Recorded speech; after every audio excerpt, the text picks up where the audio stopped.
Hello Realtors, Byron King, General Counsel, South Carolina Association of Realtors. It's February 27th, 2023. Here's a quick legal update. We'll launch our Forewarn Safety app this week on March 1st, so stand by for the weekly email where we'll alert you to a legal podcast on Forewarn, how it interacts with issues like fair housing and the code of ethics. I'm going to talk about 3 crimes today that real estate can encounter. The first one can work with Forewarn as a defense. That's the vacant land sale scam. This is a fake seller, so you'll get an email or you'll get a telephone call. This is a lot of times organized crime overseas, and they'll typically target high-value vacant land, say down at the coast or in the mountains at the lakes. And so you'll get this fake seller that contacts you wanting to list their property. They need the cash fast, so they want to discount the price. They want to close fast with an all-cash buyer. So those are some red flags for the vacant land sale scams. Some ways to defend against it. You're trying to get in touch with the real deeded seller, not the fake seller through the internet who may be overseas. And overseas, criminals can fake emails, fake local phone numbers, fake identification documents. So some of the ways: the Forewarn app can give you contact phone numbers, email addresses, mailing addresses on the real seller that you can try to get in contact with. You can contact their tax bill, their mailing address, send an overnight, look, I've been contacted to list your property. Is this you or a fake seller? You can talk to the HOA. If there is an HOA, they may have alternate phone numbers, email addresses, and mailing addresses from the deeded seller. Also the same with neighbors. So the scam is the neighbors. This is a lot of times in resort areas where maybe the neighbors do not know each other, so a for sale sign on vacant land does not raise immediate eyebrows from the deeded seller who may not be local or from the neighbors who may not know the seller's intention. So you're trying to determine if the seller is real or fake. So some of the ways you can do that is using the Forewarn app, using the tax billing address, contacting the HOA and neighbors to try to get contact information so you can help determine if it's a fake seller or not. The next crime you may encounter is an older scam. This is the rental scam. Goes by various names. It originated in Craigslist, so some people call it the Craigslist rental scam. And this is the fake landlord, fake property manager scam. And again, this is often overseas organized crime where they're pretending to be the landlord or the property manager.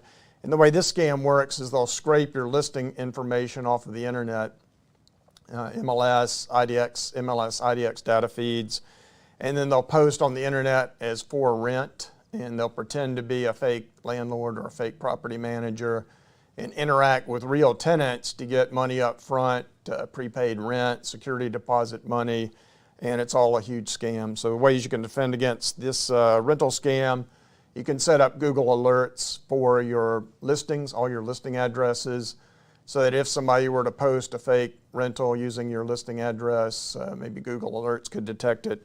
You can also put a sign "not for rent" on the property, which may appear in the photographs. If a real tenant drives by the property, they can see the "not for rent" sign. The third sort of crime is kind of an old crime NAR's made us aware of. That's mailbox theft. That's literally driving by your mailbox, opening your mailbox, and stealing your mail. So what the crooks are looking for are cash, obviously, checking information, credit cards being mailed to you, personal identification information, so they can do identity theft crimes. So some defenses to that: you can use a locking mailbox. That's what we do here at the association.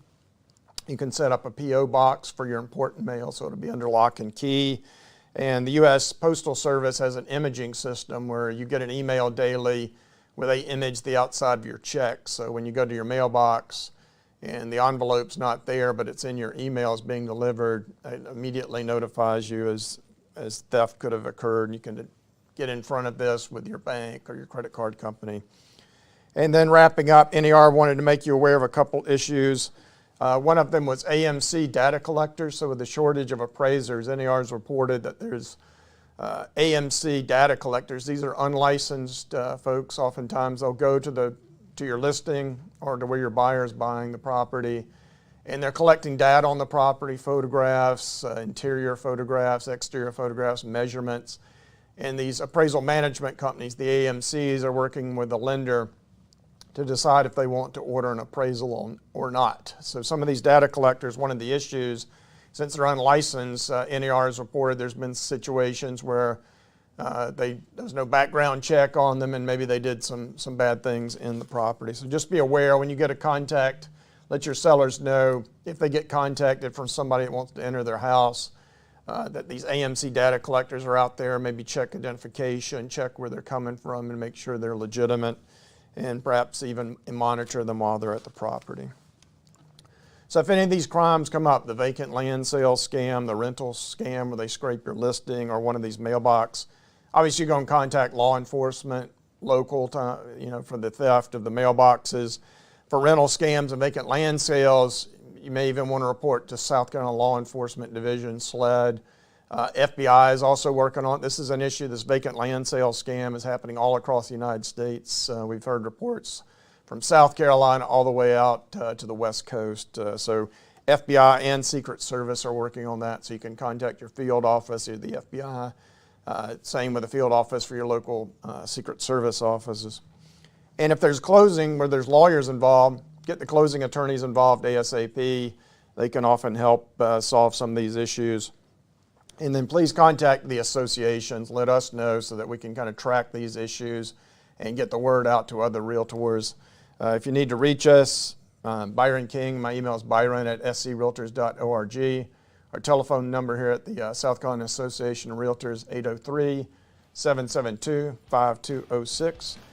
And that wraps it up. So keep in mind, March 1st, our Forewarn Safety app launches. That's part of your toolkit for safety, where you can verify consumers, who they are, get a look at their background check. Keep in mind, we'll be doing a podcast or a legal update on Forewarn, how that interacts with the Code of Ethics and fair housing and other issues around Forewarn. And then the land sale scam, that's the one that's happening nationally. That's the newest scam we're hearing about. The rental scam where they scrape the listings, that's one that's been around a while. And then the actual physical stealing of mail that NAR wanted you to be aware of. And then NAR also wanted you to be aware of these AMC data collectors, where it's unlicensed people entering the property. So just be aware they're out there.